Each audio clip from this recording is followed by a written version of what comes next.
Welcome into the Michigan Football Report. We have got Michigan football news, some stories, and some of them rumors, I guess news and rumors, out of Evanston, Illinois and Ann Arbor following Michigan's 20-17 victory over Northwestern. I am James Yoder, the face of Michigan football media. You know me, I have the most watched Michigan football show on planet Earth and Jupiter. Let's get into the stories following Northwestern, Michigan's 2017 victory over the Wildcats. Joe Milton, fourth string quarterback, true freshman, early enrollee, guy who got some hype in the spring, did not travel, and it's not just, I know some people say, well, they can only take so many players, 65 players on the road, etc.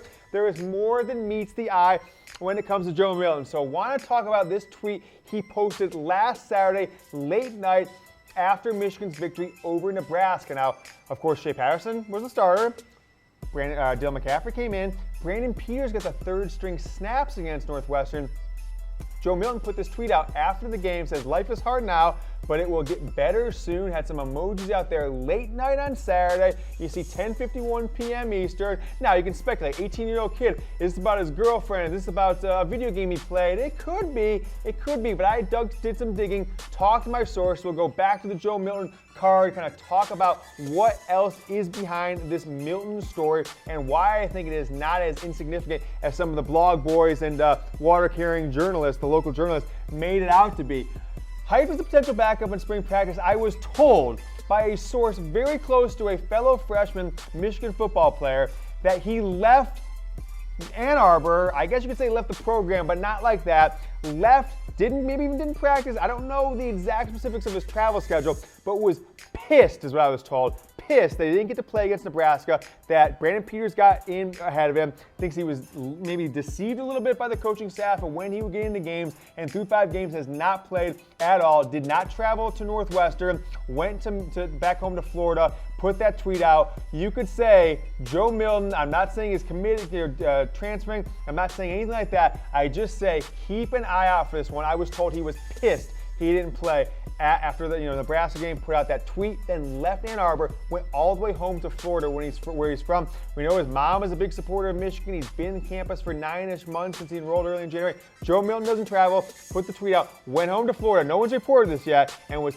pissed after the game that he didn't play against Nebraska last week. So 5 games in, no Joe Milton for the University of Michigan. Chris Evans did not play again 2 games in a row after getting the start at SMU, having a nice game.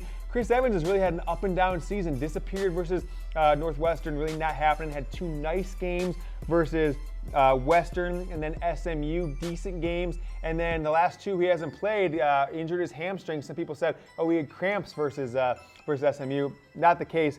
He was injured, 2nd straight game with a hamstring. And no update on his possible return. We could be dealing with Chris Evans out for more than 2 games if we go into this next week without seeing the 30-year running back from the Michigan football team. Now, Ryan Hayden got the job done. He's the starter, but those other guys on the team that have been getting carries the last few weeks when either Higdon or Evans have been out didn't really do anything. The second leading and third leading rusher were the quarterback Shea Patterson, and then Donovan Peoples-Jones, wide receiver, doing kind of a reverse play, a fake and then a reverse on his 1 carry for the day. So Chris Evans is out. He did not play, and we have got to follow that story throughout the next week to see might he play at homecoming on Saturday versus Maryland. I'm actually going to predict now that he will not. We are presented by BetDSI, chatsports.com/bet. Do you want to get a free Michigan football jersey? Let me show you how to get one. This is not one of these knockoff jerseys, the Fila jersey or some garbage like that you're going to get at Dick's Sporting Goods or Moe's Sports Shop. Authentic Michigan football jersey, the Jordan brand, the one I wear. You deposit with BetDSI, our sponsor. You bet on Michigan versus Maryland next week. Is it bet on Michigan, you bet the over-under, you bet Maryland, you bet on a prop bet in that game. All you gotta do is be a new user and then DM me on Twitter. Use promo code GOBLUE, get you 120% deposit bonus. You put in 50, you get $60. You get $60 bonus. You put in 100, 120, you can go up to $500 and get $600 bonus cash. I don't know why you wouldn't take advantage of that. I'm having a great week betting. I'm winning my bets. Ohio State, Penn State. I've been with a Michigan Northwestern over. I'm having a phenomenal week, and I'm going to give you one one of these authentic jerseys. Chatsports.com/bet. Promo code GOBLUE. You deposit, you bet on Michigan, you get a jersey, no questions asked. Got to be a new player, though. DM me on Twitter. That's just going to send it automatically. Let's keep it moving with our Michigan football news following a 20-17 win on the road against Northwestern when Michigan had to come back from a 17-0 injury. Jalen Mayfield got injured versus Nebraska. No one's reported this either. Didn't play at all versus Northwestern. In fact, no backup offensive lineman saw a single snap. I have been telling you this since the summer.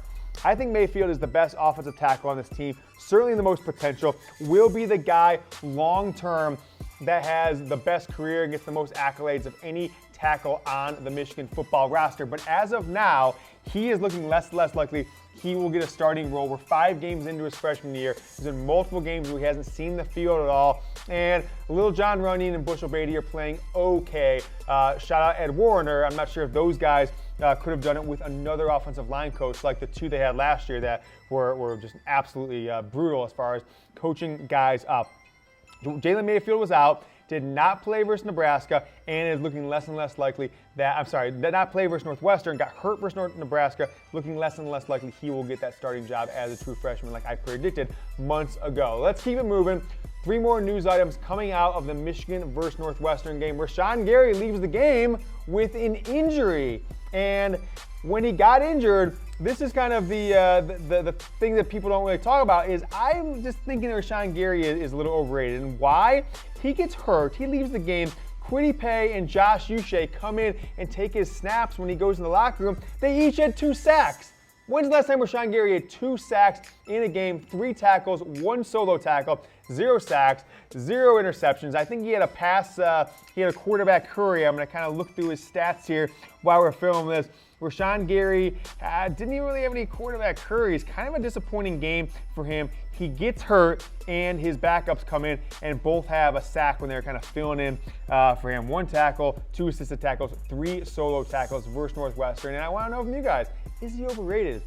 Are we kidding ourselves with Rashan Gary? What has he done to say, I am anything in the stratosphere of a Lamar Woodley?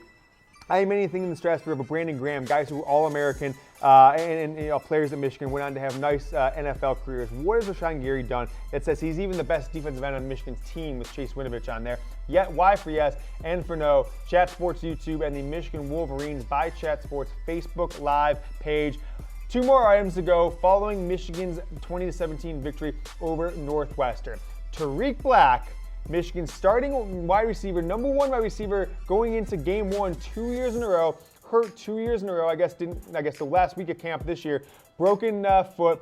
He is looking more and more likely he is going to return in 2 games from now. He'll sit out the next 2 games. He'll sit out versus Maryland, he'll sit out versus Wisconsin, and it's looking very likely from that foot injury he will return in 3 weeks from now against Michigan State in East Lansing in a game that they'll really need him to return. Hopefully they don't rush him back. He's been injured twice, so there's no need to rush him. Michigan's got receiving options, but if he returns, that'll be a definite plus for the Michigan football team. Chatsports.com/bet is where you can get going with our partner, BetDSI. I'm going to hold up this jersey, and there's a reason why I'm holding it up. If you haven't seen it yet, I am giving away these. They've just stocked me full of these Michigan football, you know, the Jordan Jumpman Michigan football MAIZE jersey. Yeah, get one for free. This isn't a giveaway or a contest or 1 out of 1,000 will win. Everyone gets to win one if you do 3 small steps. You sign up with BetDSI, chatsports.com/bet. Use our promo code GOBLUE for 120% deposit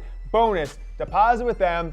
Bet on the Michigan game next week versus Maryland, and DM me, tell me you've done it all before kickoff next Saturday in Ann Arbor for homecoming. I will get some information from you, and we will ship a Michigan football MAIZE Jordan jersey out to your home, the size that you want them. No questions asked if you follow those steps. And that is my promise. Last piece of news, the other injured starter or potential starter for Michigan that is injured may be returning as well. Aubrey Solomon, I've been told, is weeks away. That could mean 2, I guess it could mean 1,000 weeks, but usually when you say someone's weeks away, that means that they'll be returning in a couple, maybe 2-3 weeks. down the road. Big time news from Michigan defensive line that's seeing guys like Kwity Paye, Aiden Hutchinson emerge as solid backups. If you add Aubrey Solomon to that rotation, I think the defensive line is going to be stacked on the second half of this season. So hoping Aubrey Solomon returns. That is the Michigan football news and rumors update following a 20-17 victory over Northwestern in Evanston, Illinois. I will be back in the next few days with my stock up, stock down, and my Michigan football grade. So keep it here with Chat Sports, the Michigan Football Report, and we will see you then.